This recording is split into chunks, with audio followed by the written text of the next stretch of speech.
নাম কি? ছাৰ কাৰ কথা সুধিলে? তোৰ বাহিৰে ইয়াত আৰু কোন আছে? আপুনি আছে ছাৰ। মই মোৰ নামৰ কথা সুধিম নেকি? চালাকিগিৰি কৰি দেখুৱাব আহিছো।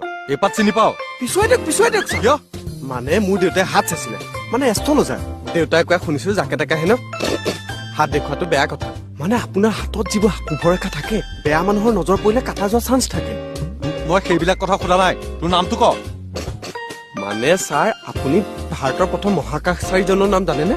মানে তেখেতৰ নাম আছিল ৰাকেশ শৰ্মা। মোৰ উপাধিটো যেনিবা হাজৰিকা, ৰাকেশ হাজৰিকা ছাৰ। ঐ তোৰ ঘৰটো ক।